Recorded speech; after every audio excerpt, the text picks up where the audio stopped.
L'UPCP Métive, c'est une union d'associations sur la région Poitou-Charentes et Vendée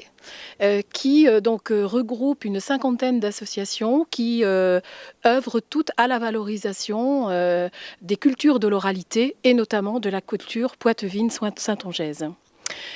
Donc l'UPCP Métive est donc cette structure régionale qui regroupe cinq départements et donc travaille dans quatre axes, quatre domaines que sont donc d'une part la mise en réseau de toutes ces associations, d'autre part le collectage et la mise en valeur de toute cette collecte que l'UPCP Métive a engrangée depuis une cinquantaine d'années maintenant et qui se trouve dans ce lieu qui est notre centre de ressources, le CERDO, qui est le centre d'études, de recherche, de documentation sur l'oralité, où se trouve donc rassemblé l'ensemble des fonds qui ont été collectés par l'UPCP, ses associations, et puis aussi des collecteurs privés qui nous confient leurs fonds. Un autre axe de travail très important pour nous, c'est la transmission de tout ce savoir populaire par des stages, des ateliers tout au long de l'année. Et puis, la fin de la chaîne, je vais dire, c'est la création, production et diffusion de ces cultures de l'oralité au travers des formes, qu'elles soient scéniques, qu'elles soient dans le domaine de l'édition, et donc aussi bien dans la musique, dans le domaine musical, dans la chanson, dans l'art du récit, le conte, etc., la danse, bien sûr, et ce qui se trouve être transversal dans tous ces domaines-là, c'est la langue. Voilà, donc cette langue régionale, le parlange, comme on l'appelle ici, et donc qui se décline dans tous ces axes de travail, que ce soit par l'apprentissage de la langue, d'abord une sensibilisation, un apprentissage par des ateliers, des stages, etc. Et puis aujourd'hui, nous mettons beaucoup l'accent à la fois sur l'édition, puisque nous avons notre propre maison d'édition, Geste Édition, qui existe depuis maintenant une trentaine, même presque 40, pas loin de 40 ans. Donc nous autoproduisons nos éditions et puis également par de la production de spectacles. C'est-à-dire, c'est de rendre cette langue visible par le plus grand nombre, par la création sur la scène, la mettre sur la scène. Donc, notamment, sur cette année 2017, nous avons deux grosses productions. Une production qui va s'appeler Voix populaire, qui est une création régionale sur la musicalité des langues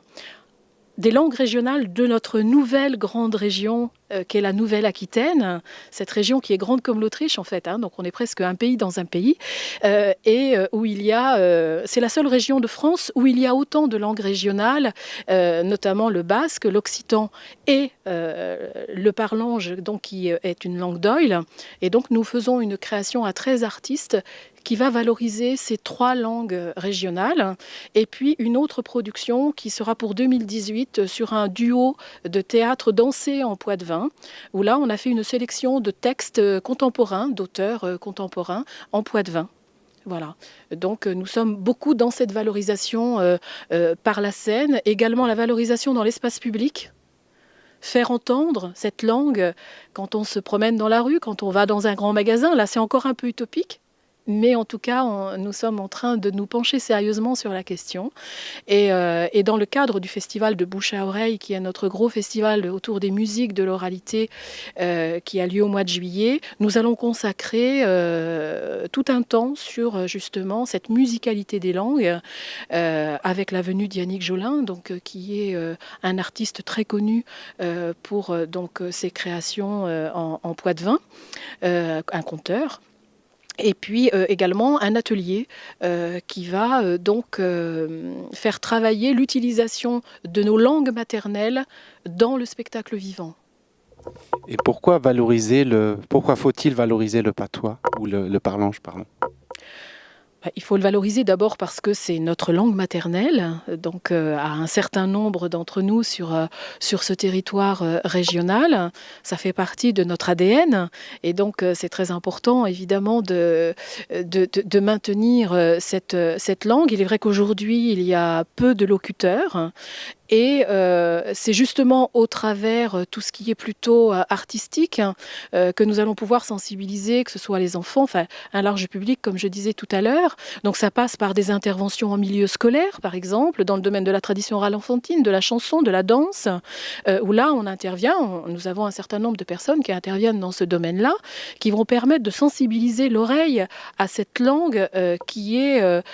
celle qui se parlait ici sur ce territoire, mais que l'on n'a plus beaucoup l'occasion d'entendre aujourd'hui. Ce n'est surtout pas un retour sur le passé, puisque nous sommes encore un certain nombre de personnes à le parler, que ce soit des anciens, mais aussi de ma génération, qui ne l'ont pas apprise, mais qui ont été baignés dedans par leur famille, etc. Et puis on se rend compte effectivement qu'il y a une rupture avec les enfants. Donc voilà, c'est de retrouver un sens et pas le sens de revenir sur quelque chose qui n'existe plus, qui serait du passé. Nous considérons que cette langue n'est pas morte, puisqu'il y a encore des gens qui la parlent. Et donc c'est vraiment de mettre en avant ces gens qui parlent encore, mais en trouvant une forme très contemporaine que peut être le spectacle ou l'édition, que ce soit par CD, par livre, etc.